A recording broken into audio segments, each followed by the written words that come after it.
สบายดีทุกคนตอนนี้เรากำลังอยู่น้ำตกตากกวางซี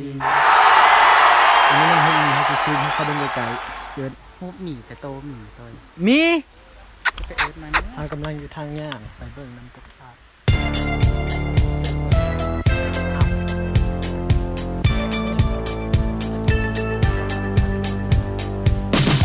เราสวยปังเดี๋ยวฮอตแล้วน้ำตกตาดกวางสี อย่าง งามบอเป็นอย่างต้องว่าสำเนียงเรียง ทองบอลล่วงกระบาด ร้อนเขาสิฟังหน่อยค่ะ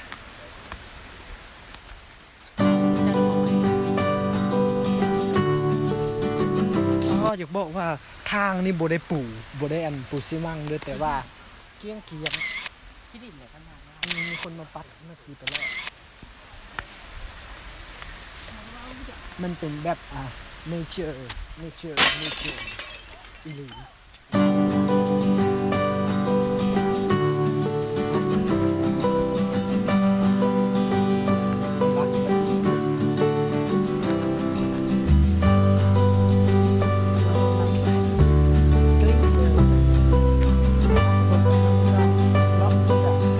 ซิกแพคไปเพิ่งไปพนักงานทำซิกแพค เล่นน้ำตาเล่นน้ำตาเห็นไหมครับก็ยังพาไปเบิกซิปแพค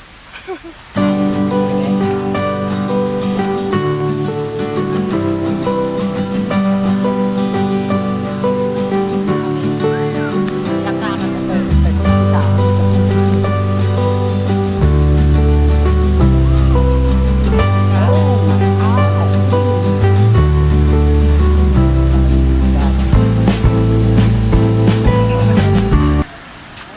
ตอนนี้เราสิพาทุกคนไปเบิ่งบรรยากาศภายใน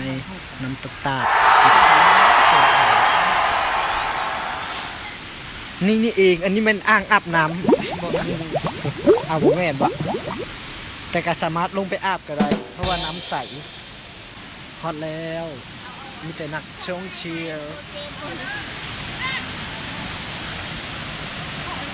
อันนี้แม่นสันอุ้ยป่าหลาย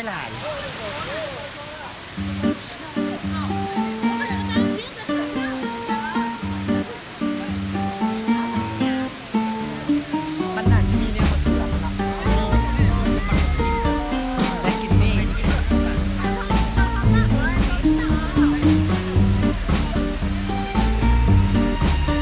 งามบออยากบอกว่าสิ่งที่งามกว่าน้ำตกตาดกวางซีนั่นก็คือ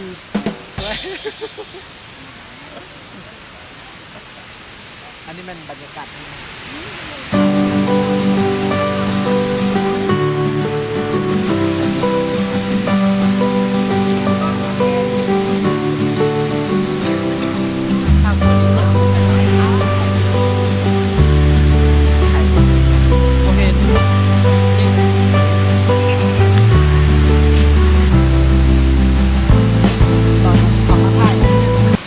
คำว่าท่ายอันละครนั่นได้แรงอธิษฐาน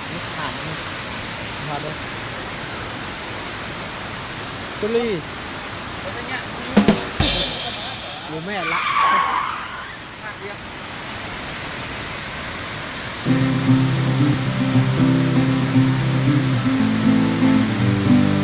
เดี๋ยวมันน่าสิท่ายทั้งที่ได้หลักเป็นวันปักแก่ๆครับ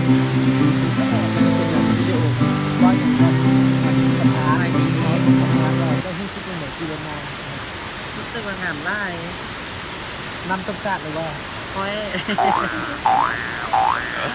รู้สึกว่างามเลยค่อย